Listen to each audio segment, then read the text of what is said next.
Here's your daily reminder that the Democrat Party and woke corporations think black people and brown people are too stupid or too helpless to have a photo ID to vote.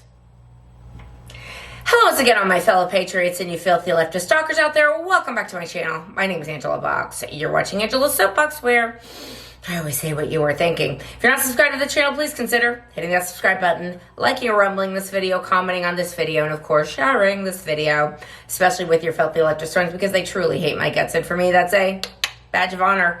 You guys, last week, excuse me, I went on a field trip with Isaiah Factor, and we went to Houston City Hall to commemorate the 5-year anniversary of St. George Floyd of fentanyl. And so I wanted to come on and do a video because I didn't actually get to talk about the George Floyd case. We talked about DEI, and that'll air later. I don't know when they're airing it, but whatever.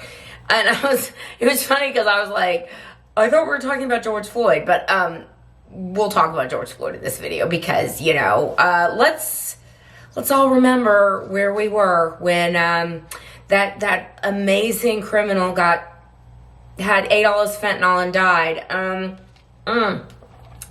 I'm giving the sea turtle killing plastic straw to BM, to all you leftist celebrities who put black squares on your Instagram and who looked balefully into the camera and said, I take responsibility. For all you a-hole idiots, all you Nancy Pelosi's and Chuck Schumer taking a knee to a violent criminal, putting your kente cloth around you and standing with solidarity and putting up bronze statues to a guy that put a gun into the belly of an 8-month-old pregnant lady. The man who, instead of being arrested for shoplifting or whatever they were arresting him for this time, decided to eat all of his fentanyl so he didn't get caught by the police with it and then died because of it. And the only reason that Derek Chauvin is in jail to this day is because he put his knee on a person he was arresting and smirked into a camera in 2020. That's why we are all here today. And it is so gross to me that black people and white liberals and people on the left continue to dine out on this lie that somehow George Floyd was murdered by a police officer when he was not murdered by a police officer. And I think it's important to tell the truth about what happened on that day, because the left isn't going to. So we have to do the heavy lifting over here. Now, I don't remember where I was when I heard about this ridiculous case that set the world on fire and caused every corporation to gesticulate and to bow down and beg forgiveness from the grifters of Black Lives Matter. But I'll tell you, I knew it was going to be something because we already knew that 2020 was the year of getting rid of Donald Trump by any means necessary. And, you know, for about 5-6 months prior to that, we had all been locked down and quarantining and staying safe and wearing masks and 6 feet aparting it and plexiglassing it and everything like that. But, like, you know, that didn't seem to be, like, doing the trick. Of course, you know, November was like, hold my beer, we've got it covered with the Voldemort machines and the drop boxes and the ballot harvesting. But until then, we needed another incident to make America want to get rid of Donald Trump once and for all, because this happened in Donald Trump's America and it must be his fault somehow. So all of us knew that, you know, I shouldn't say all of us, people like me who had been telling people that were even on the right, like, you guys understand why COVID's going on, right? It's like, to get rid of Trump. They're like, that's crazy. It's like, is it? And now we're coming to realize, yeah, that's exactly what happened. Anyway, that wasn't doing everything. They needed to somehow get us all up in arms about a violent felon who once again got arrested and again ate all of his fentanyl and died because of it. Now, here's how gross, on a side note, that trial was, Derek Chauvin's trial. Everybody knew, because it was in Minnesota, and everybody knew that after the whole city had been burnt down and everybody was walking on eggshells around every single black person in their life and saying, I'm sorry, I'm so sorry. not me, but you dumb leftists, we knew that there was no universe that existed that Derek Chauvin would have gotten a fair trial. Like, wasn't going to happen.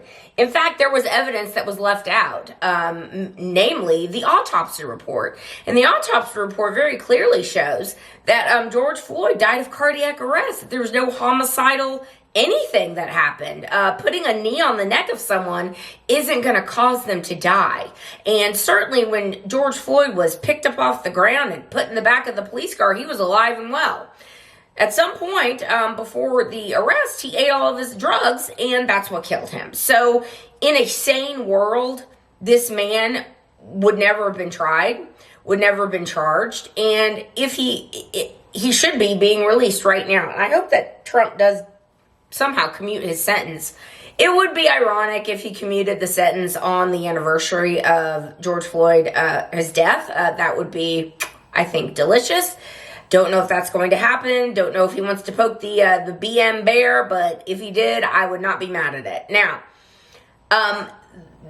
turnabout is fair play, I suppose. And after all the woke crap and after all the inciting incidents of us leading up to, all of the DEI, all of the Black Lives Matter BM crap, which then morphed into, they have to talk about intersectionality, and then that morphed into putting porn in front of children, and it morphed into Target pushing transgenderism in their stores onto little kids. Like, it morphed into all the other crap that we saw that just piggybacked on top of each other for the last few years.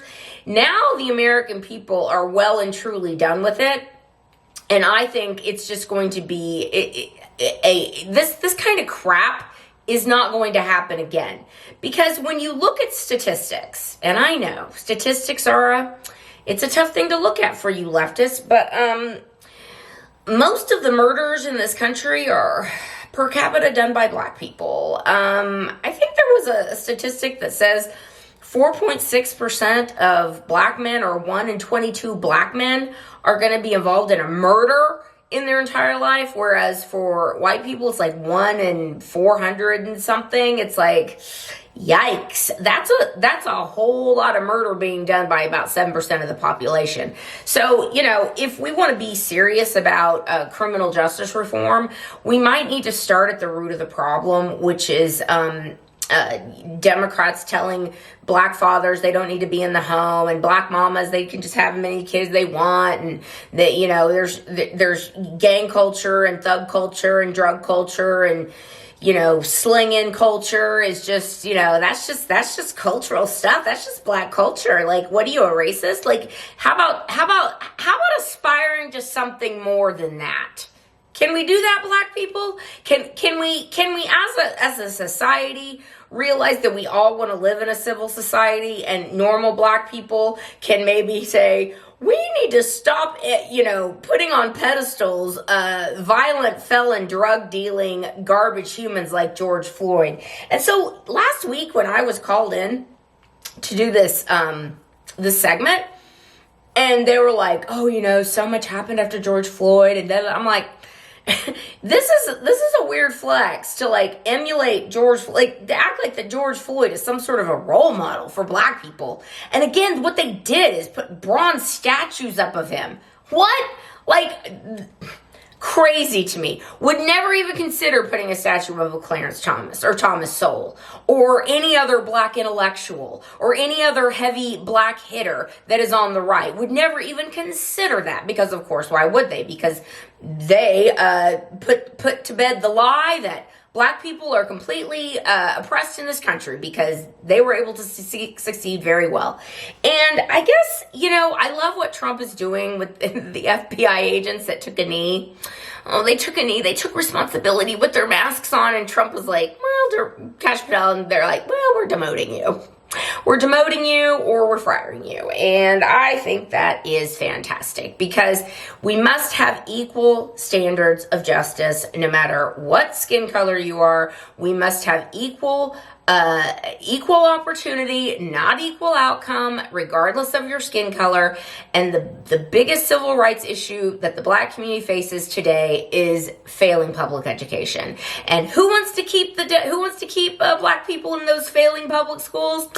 It's the Democrats. It's the Democrat Party. So instead of like acting like it's Whitey's fault that George Floyd ate all of his fentanyl, and you look to all your idiot celebrities that take responsibility, how about like looking inward and taking responsibility for what's going on in the community and how that happened? And maybe start asking Democrats why that happened. And I suspect you won't like the answers, but that's just me.